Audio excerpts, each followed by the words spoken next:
Okay, welcome back, everybody. This afternoon, we'll be discussing further about the Lifelines phenotype data on the UMCG performance cluster. And the next speaker will be Judith Vonk from the Department of Epidemiology, who has done a lot of phenotypic analysis and phenotypic data cleaning in Lifelines in the past, and has also been leading the Phenotype working group for Lifelines to share the phenotypic data on the UMCG high performance cluster. So Judith, with that, I would like to give the floor to you, so you can tell us more about the Phenotype working group. Okay, thank you, Ilya. So, are you hearing me? Yes? Yep. Okay, great. I will share my screen. That's always a little bit difficult. I have to go here. No, sorry.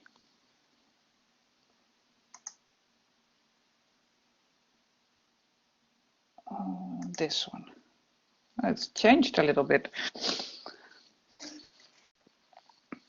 Yes, now you can see this.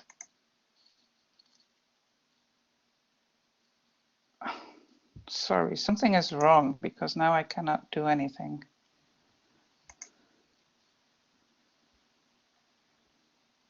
It's not in print. Yeah, it's really very strange now. I also do not know how I can stop sharing.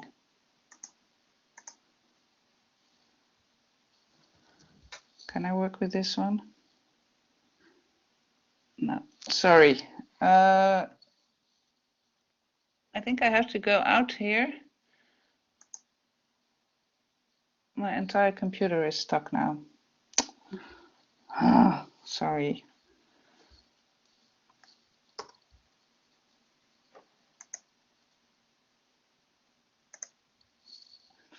Ilya, can you do anything? Can you stop unsharing for me? Because this computer just doesn't do anything anymore now. Sharing contents. I must say that the longer this pandemic is taking, the more difficult it gets to do this.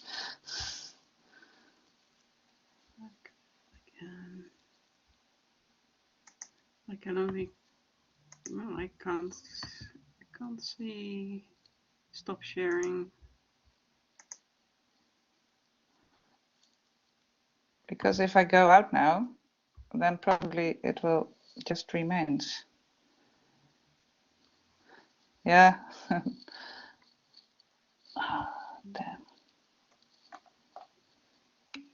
See if I can. Yeah, what happens if I start your presentation? If you can do that, that would be great. And it's like yeah. this, but it's so not then sharing let's. your screen. Then it's so But I think are lost. There are no animations, so that's good. Oh, okay. I think it will work like this. So, hi, I'm Judith Vonk, and I will tell a little bit about the Lifetime's Phenotype working group and the derived phenotypes that we get from there. Well, you know, Lifelines is a very rich data source, but there are a few drawbacks on the data from Lifelines, and that's that Lifelines, the people from Lifelines, they do not check or validate the data. They just give them as they are answered by the people, or as they are given or measured during the Lifelines visits. And so we as researchers have to do some work on that. We have to check them, we have to validate them. And if we have done that, we still have to also make specific phenotypes, which could be combinations of the different variables that are measured. And if every researcher does this by his or her own, this would lead to different definitions of specific phenotypes or different validations. So we will have different number of subjects and different descriptive statistics of actually the same variables that we want to work on. And another thing is that this will lead to repeated work and time of the researchers. So we all invent the wheel multiple times.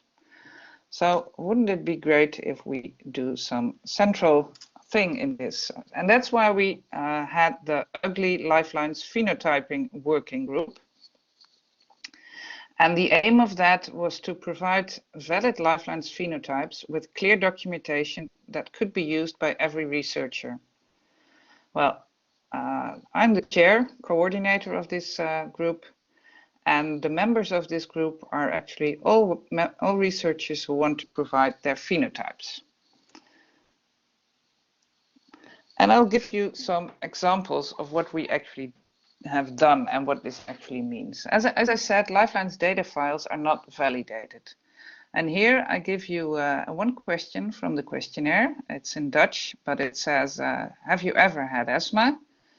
And then below that, question 14a, if yes, was this confirmed by a doctor? And then 14b and c is, how old were you when you had your first asthma attack, and how old were you when you had your last asthma attack? Well, actually, in most of the research that I do a lot of research on asthma, we always define asthma as doctors diagnosed asthma. So question 14a should be answered by yes. That seems to be very simple. So if someone fills it in like this, so yes, I had asthma, it was confirmed by a doctor, and had my first attack at age 1 and the second at age 18, then question 14a is yes, so doctors diagnosed asthma is yes. That's easy. And also this one is rather easy. This person said, I ever had asthma, but it was not confirmed by a doctor. So then it's not doctors diagnosed asthma. So question 14a is no. But actually, given the skip and fill things here, if somebody answers no to have you ever had asthma, this second question, 14a, will not be completed by the subject because it says you should skip this one. So one of the validation things that we have to do is put that one to no, otherwise we have a missing value for asthma, for doctors diagnosed asthma, while actually it is no.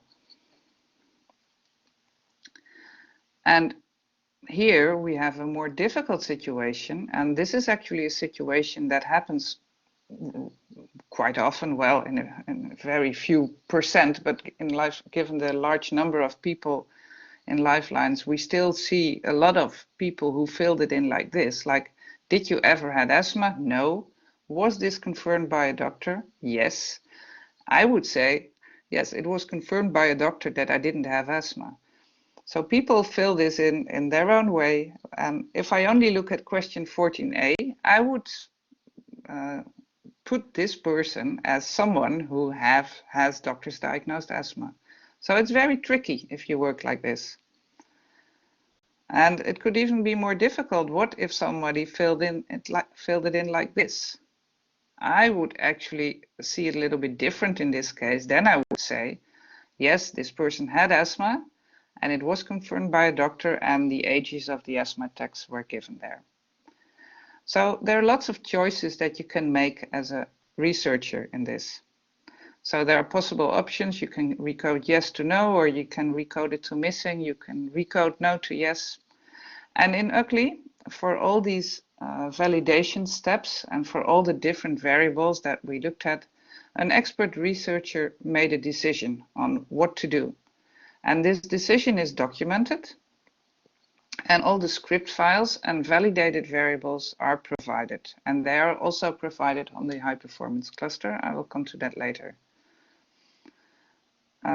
There's one more nice example that really took me some time to figure this out. This is also a rather difficult scheme that people have to fill in, like how much did they smoke?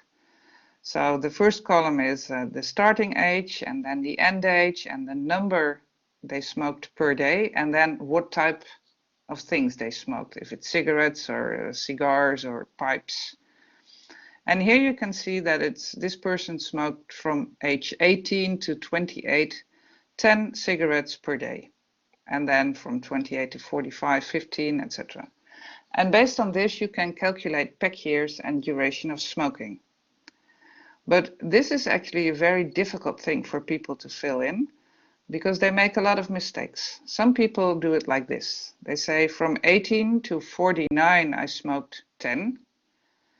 But from 28 to 45, I smoked 15. So if I now take the two lines and calculate the number of cigarettes or the pack years per line and or the duration, then I end up wrongly because this period from 28 to 45 is in between this 18 to 49 period. So I have to recode this part, and then pack years and duration can be calculated. This one did fill in the ages and the number quite good, but didn't fill in if it was cigarettes or cigars or pipes. So you can assume it's cigarettes because it's what most people smoke, but we're not sure. So we are also not really able to calculate the pack years in this. And then this is a really difficult one. The only thing that changed here, I'm not sure if I can, no, I do not have a pointer, but on the first line you see it's from 18 to 28.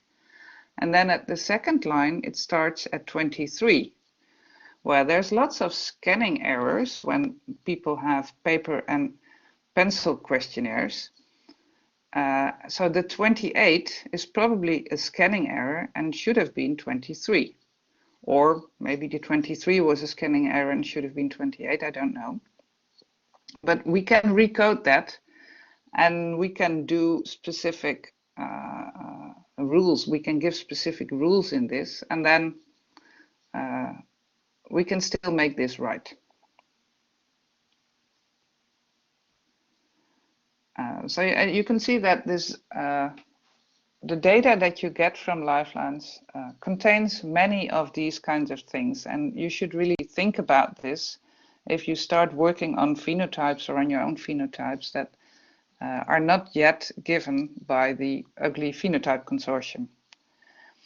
So that was just validation, but then we should define the phenotypes. And as I just said you, for asthma, we usually take doctors diagnosed asthma. But I was talking to one of the expert lung physicians who knows a lot about asthma, and she said, yeah, cases may be missed if we only look at doctors diagnosed asthma. So she decided that it's best to give another definition, and that will be doctors diagnosed asthma or somebody who has 2 out of 3 asthma symptoms and uses asthma medication. This person may also be classified as asthmatic. And this is what is done for all the different phenotypes that we defined in UGLI. So a medical specialist or in combination with an expert researcher made the phenotype definition. And as I said, the definition is documented and script files and phenotypes are provided. And this is what we have already done in UGLI, which phenotypes are available. I think this presentation will be given to you later, so you can always have, or it's provided somewhere. I don't know, Ilya knows. You can always have a look later if your specific phenotype is there. So we have diabetes, blood pressure, hypertension. Well, you can have a look at this. And we've done it sometimes only for adults, sometimes for adults and children, and also for the baseline and the second assessment, we did separate phenotype definitions. Here's a little bit more: glaucoma, smoking, Lifelines diet. Well, all these other things are available to you and can be used. We are still working on a few other ones. That are these. Right now I'm working on the smoking for the second assessment and the intermediate questionnaires. So smoking is of course a variable that many people need, and it's a very difficult one to validate because people just sometimes they say, oh no, I never smoked, and then 3 years later they say, yes, I smoked from age 15 to age 20. People are very inconsistent in their smoking reporting. Probably the same with alcohol intake, I think. It's also a matter of mood, I think, when people fill in these questionnaires. But that's where I'm working on. And there are, of course, other possible phenotypes that could be defined in UGLI, like metabolic syndrome or cancer or dermatological phenotypes and many others. As I said, all the phenotypes are documented according to a specific format of the document. Here I give you an example of the questionnaire-based glaucoma proxy that was made by Anna Neustetter. And this format starts with the purpose of what is done in this for this specific glaucoma proxy. So this document describes how it was done. It's a lot of text, you don't have to read it. It's just to show you a little bit of what this documentation looks like. Then a little bit on the background. When is this glaucoma measured? What's the problems that we encountered with validation things?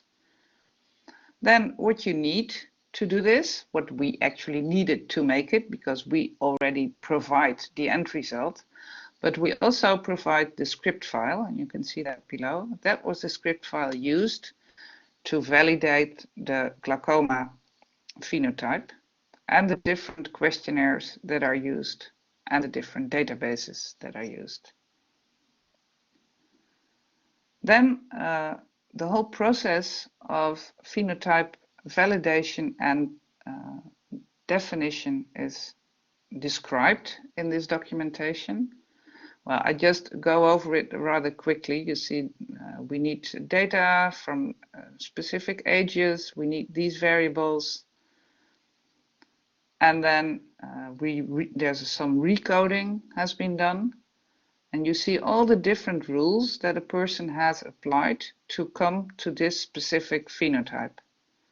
And of course, if you don't agree with it, you can always contact the person who made this phenotype and discuss, and maybe based on your own ideas, you could maybe change the phenotype or make a second version of the phenotype. That's all possible. It's not that what is given here is always correct. So this is more like the different options that are done. And then in the end, the derivatives, we call it. So that's the file with the new phenotypes is provided and described here. So for glaucoma, we get a new variable called glaucoma, and it has 4 labels. 1 is unaffected, 2 is possible glaucoma, 3 is probable, and 4 is definite. And there are some other variables also provided in this dataset that may be interesting to use. If you have any questions, please raise your hand or ask. But if not, I'm just continuing. I think it's almost done already. On the cluster, all these phenotypes are provided in this folder. So it's groups, UMCG Lifelines, PRM03 releases, and then Pheno Lifelines Restructured V1. Here they are all provided according to the old data format, and I think Lifelines is working on changing them to the new data format that I think is already discussed this morning, isn't it? Or is that later? Well, I don't know. Yes, that was discussed this morning. That was discussed this morning. So this is according to the old format. But the new format will become available through the catalog, and when it's there, you will get informed, I think. But now it's still in the old format, and it looks like this. If you go there for each of the different, I go back one. Here you see the different phenotypes that are given, and if you go into one of these folders, everything will have the same subfolders, so data, documentation, original files, and script. So in documentation, you will always find this documentation file with what is available and how the phenotype is made, etc., what I just showed. In scripts, you will always have the script file used to make the phenotype file. In original files, there are sometimes some additional original files necessary to make the phenotype, and these are given there. And then in data, you will have the resulting phenotype file. And if it's made with R, you will get a CSV file, an R data file, and a TXT output file, this in this case for anxiety and depression. And if it's made with SPSS, you will have 3 additional folders where you will have labels, metadata, and values.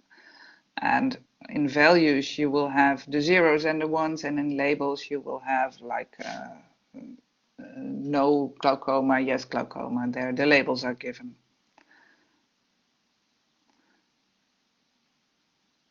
If you have any questions, you can ask me now, but also if you want to add your phenotype so that other people can use the same phenotype that you use or the same definition of the phenotype, you can contact me and we can see if we can put it also on the cluster. And I have to thank all the researchers who worked very hard to get all this phenotyping done, because it's a lot of work to get it done. But in the end, I already hear from lots of people that they use the phenotypes and they're very happy with it. So thank you. Any questions?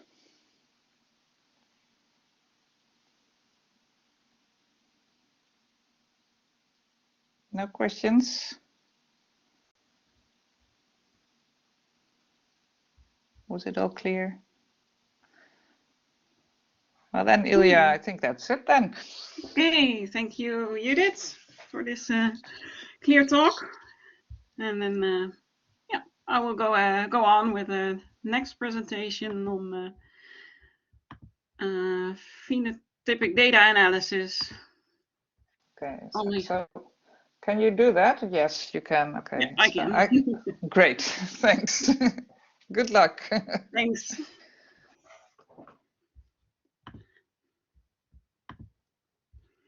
Okay, so now that we have seen where all the data, the phenotypic data, is stored, and learned this morning how you can well, extract or find the data of interest on the cluster, it's time to to do some data analysis.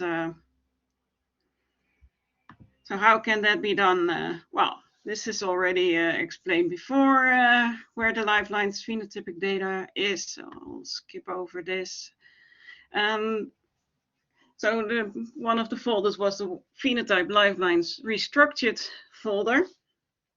And as Judith says, there are already quite a number of derived phenotypes in there. So this morning we looked for blood pressure and hypertension, and also for this there is we derived phenotypes based on the measured phenotypes in Lifelines for blood pressure and hypertension. But as you saw this morning, the data on hypertension is only from questionnaire data, and this is far from complete. The blood pressure data is well, there is much more data on blood pressure, so systolic and diastolic blood pressure. So, and based on these values, it's also possible to define hypertension. I have a question. Because only when one phenotype is ready will it show in the catalog, right? Oh, that's more a question for Sylvia. So I will continue. Where was it? So yeah, so based on the blood pressure, systolic and diastolic blood pressure values that were measured at the Lifelines research locations, we can also define hypertension based on the World Health Organization criteria. So that's what we did. We used blood pressure values in combination with medication use to define hypertension. So therefore, and these data are stored, can be seen in the blood pressure _ hypertension folder. When you go to this folder, there are different subfolders with the data documentation on how these phenotypes have been derived, the files from which those phenotypes have been derived, and the scripts that have been used to derive these phenotypes. So when you go to the data folder, you see there, similar to the old data, Lifelines data phenotype release, that there is metadata, which contains the data on the variables that are in there, the labels, which is similar to this is similar to the new subfolder called variables in the Lifelines phenotypes.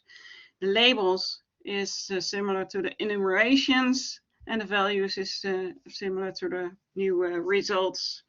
This was then how it was called in the first release of the Lifelines phenotype data. So the Lifelines restructured or derived phenotypes are still in the old format, so the V1 first release. So then if you look into the, let's say the metadata to see what data are there on blood pressure, on derived variables for blood pressure and hypertension, then there is one file showing the data. And when you look into this file, you see that there is the pseudo ID, the way how it's calculated, blood pressure, then diastolic blood pressure at the baseline and at the second visit, pulse rate, so heartbeat frequency, mean average pulse pressure, the systolic blood pressure, the mean average pressure calculated, so not from the machine, but calculated from the systolic and diastolic blood pressure, for the C, pulse pressure in there. And also there is data on the questionnaire. So these are the questionnaire data on hypertension at baseline, at the second assessment, and at the intermediate questionnaires. And there is even some more data in these files, in this file.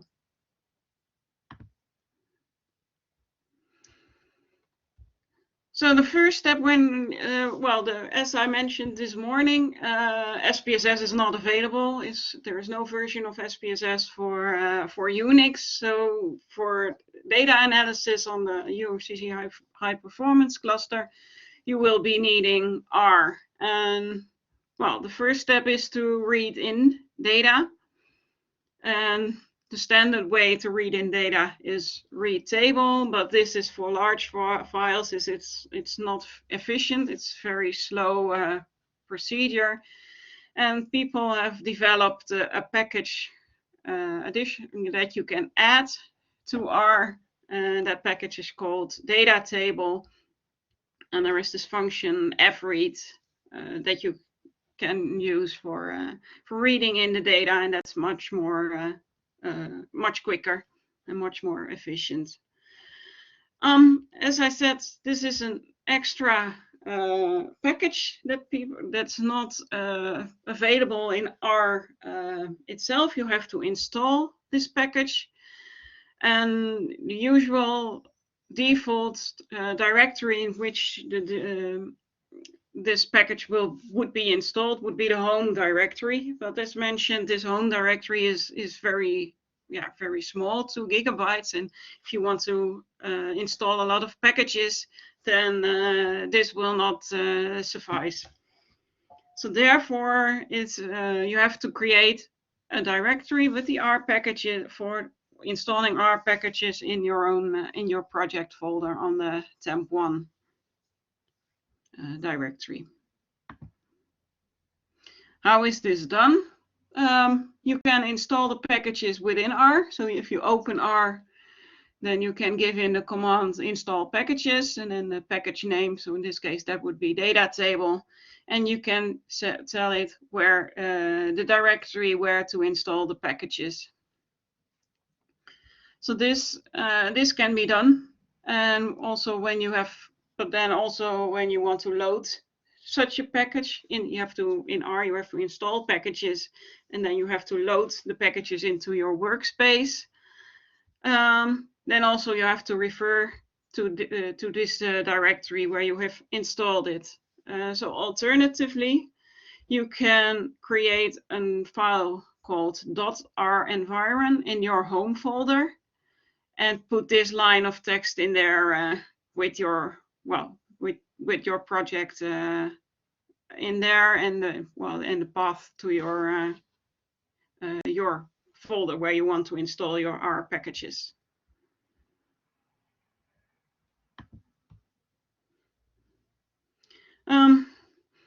Installing packages does not work from within an interactive job, so you have to do that on the login node before you start doing your analysis on an interactive job.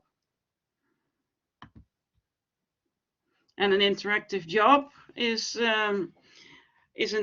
well, you can submit jobs. You learned about that yesterday with the sbatch command. But it's also possible to have interactive jobs, because every time if you submit a job to the queue, then you have to wait for it before it runs, and then you may have to wait for maybe 1 or 2 hours, or maybe even longer, before your job runs. And then maybe you made a slight mistake and you have to try it again, and before you know, you're a week further with your analysis. So therefore there are these interactive jobs for testing and debugging. And when you call for an interactive job, it's with this command. You will be assigned a calculation node. And on this node, you can then just type in the commands which you have in a job, and you don't have to submit this job then, but you can just type in the commands or copy the commands from the job to the command prompt. Well, you could also say, I will do this on the login node. But then if you have very time-consuming or memory-consuming jobs, then it will affect everybody who is working on the login node, and you will make the system very, very slow. So if you do large computations or memory-demanding computations, please start an interactive job and wait for a calculation node to be assigned.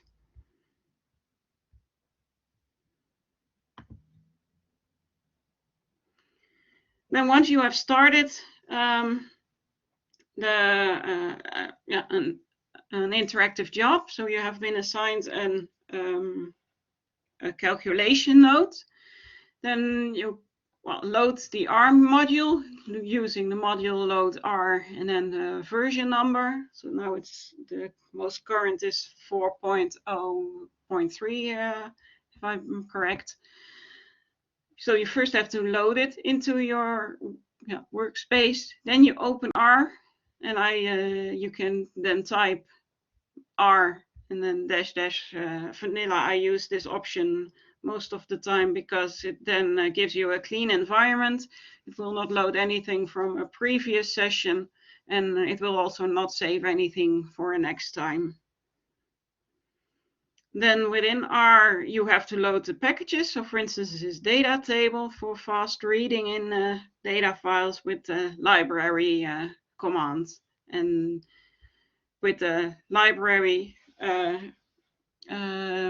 the path to the library, the directory where you installed your R packages in this way, if you have not created this .renviron file in your home directory.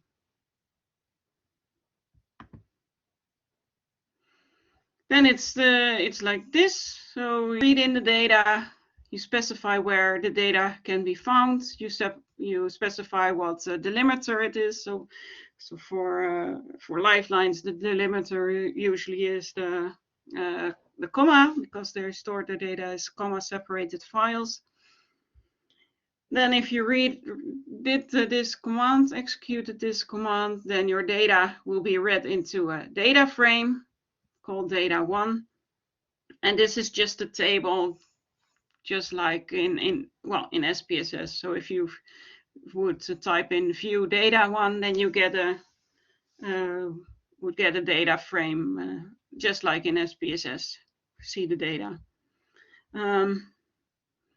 Or you can do head to see the first, I think it was the first 6 lines in in R itself. Then you check if you read in the data. You check the data with dim is to check the dimensions of your data, to check how many rows and how many columns are in the file. With names data, you can check the variable names, which variables are there in your file. And with str, you can test the structure or the data type. So you can see if your data has been read in as an integer or as a text variable. That's so this is also if you run into errors, then this is a very a thing that you have to do, because it may be that you think that your data is numeric, but in fact it is text.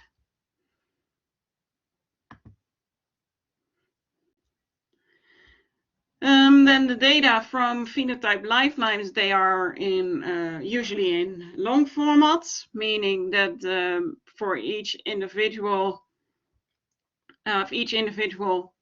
is present in multiple lines in the data file. So for instance, in this 1A questionnaire 1 file, there are different lines per individual for the different elements, which Sylvia discussed this morning. So there is one line with data on anthropometric variables. There is another line on the same individual for smoking variables and so on. So there are many. This Phenotype Lifelines data, that's there are many more lines than the number of individuals. There's one exception, that is global summary CSV, which is in wide format, so 1 line per individual. Then the data from Pheno Lifelines restructured, that's in wide format, meaning that there is 1 line per individuals, and there are different time. The different time points are in different columns. To merge those data, it's you have to reshape the data, either this from long to wide format or this from wide to long format. And this reshaping, there is this function reshape, and then you tell it what data do you want to reshape. You tell it, do you want to go from wide to long or from long to wide? You identify which is the variable that you want to sort it, or which is the key variable, and which is the data that are varying. And more information can be found on this website. Then once you have the data in the same format, you can merge data from different files using the merge command. So merge, you can merge 2 data sets, data1, data2, and you give in the key using this by argument. And the keys not necessarily need to have the same names. If they are different between the 2 files, then you can say by x, by.x, meaning to identify the key variable in the first data frame. and by .I to identify the key variable in your second data frame. But of course, the keys must have the same values in it. Otherwise, it will not be able to merge the data. And it may therefore be necessary to create new variables that are the same between the two files.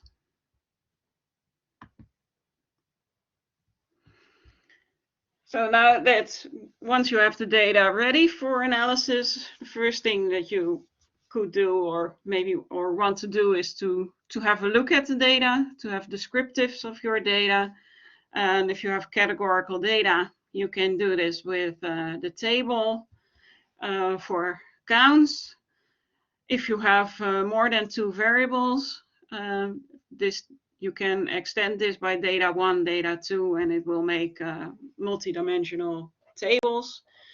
If you have more than two variables, then this F table is a nicer way to print your table, because this has a nicer formatting than table itself. And if you want to know proportions, then you put prop table around it, so proportions table.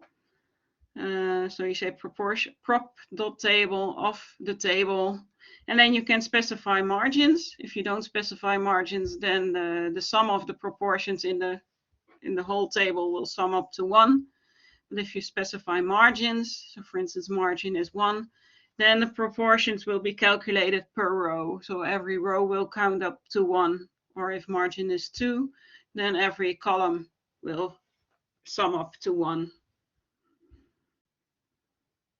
So for instance, if you want to know what the proportion is within males and females, then you would, depending on whether the sex is in the rows or in the column, you would use either of those to get the sex-specific proportions. If you have for continuous data, you can use the summary will give you already multiple statistics of your variables. Variable or variables. You can put in either a single variable or a whole data frame. Then you can also, of course, calculate the mean, only the mean, or the standard deviation, minimum, maximum, median.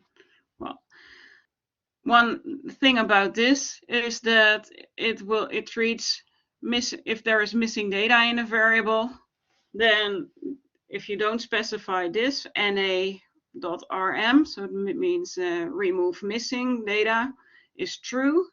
If you don't specify this, then it will calculate the mean overall values, including the missing ones, and your result is also missing. A missing value will be na. So always put this in there. na.rm is true. Similar for standard deviation, minimum, maximum of min, max, median.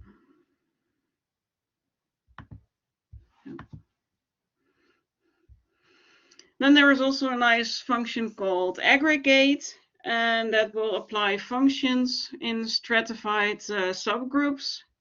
Well, let's here's an example. So if you say aggregate for the systolic blood pressure, SBP, in the data frame 1, and I want to stratify based on gender, so you say list gender.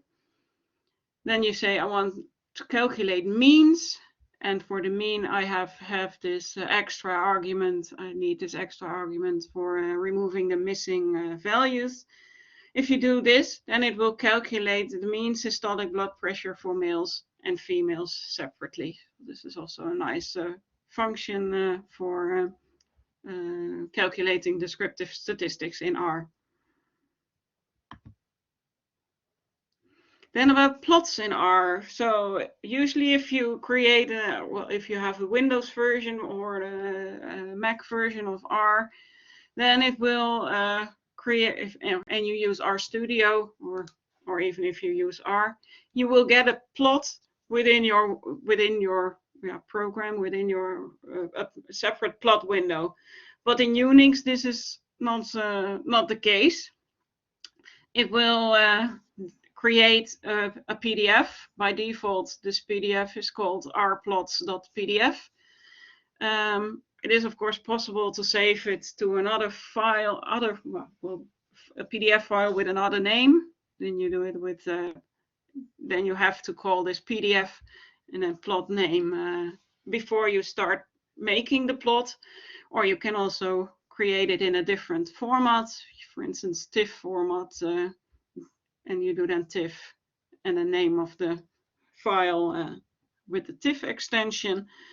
And then it will create files with these names. If you don't specify this, then there will be created an rplots.pdf. Then after you have done your plotting, you have to close this file with a def off command. Otherwise, the graph the file is not closed, and you cannot open it.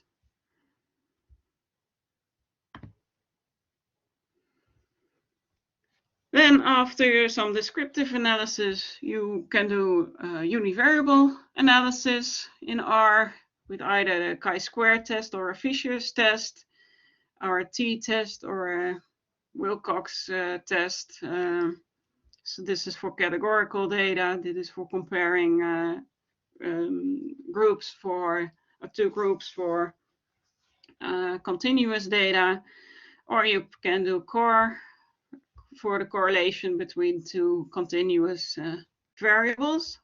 So that's for these can be used, and there are of course other tests available in R, but these are the most common ones.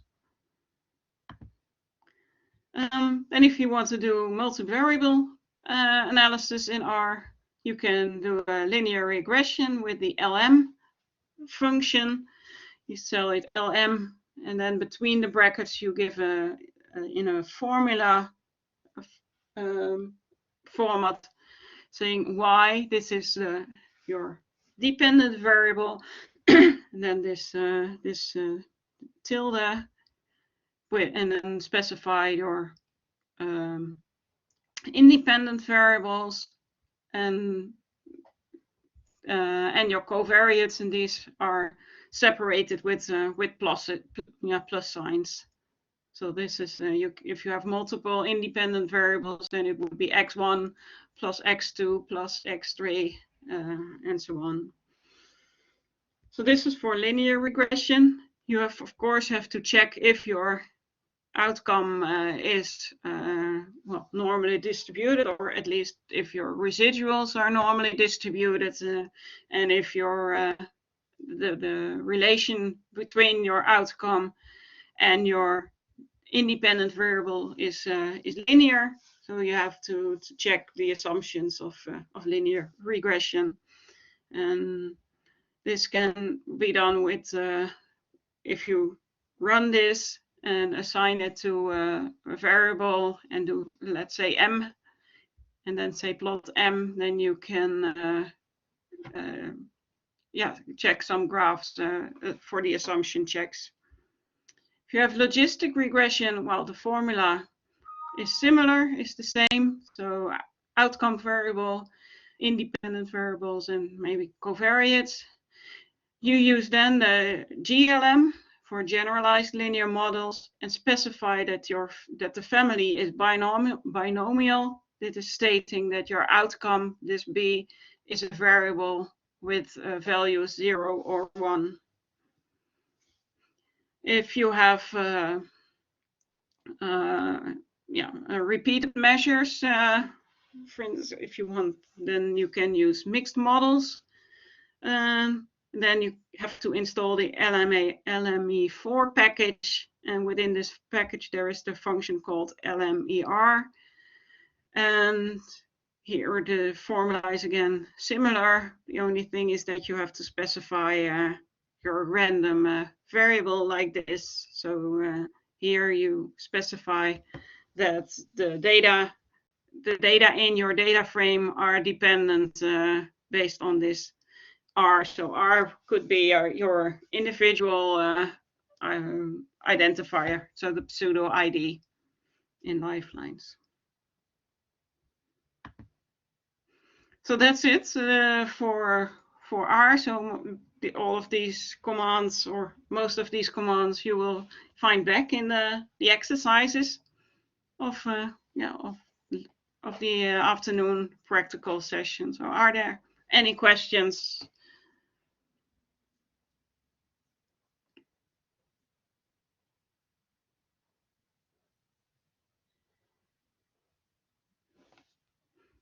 No, I don't think so. So yeah, of course. And I'll continue with the exercises. So this morning you already had it at hypertension, but as I mentioned, the data on hypertension and blood pressure from the Phenotype working group is far better than the hypertension data from the questionnaire. So the first exercises will be on viewing the data of the Phenotype working group. And then the next step of the exercises of this afternoon is to open R and install the data table package. And then finally to perform phenotypic data analysis, so descriptive statistics and univariable and multivariable regression analysis. Again, well, with the same outcomes as I said, as mentioned this morning: hypertension and blood pressure as outcomes, body mass index as the independent variable, and age and sex as the covariates. And I'll be here in case you have a question. So if there are no more questions now, of course you can ask them here, or you can ask them later during the practical session.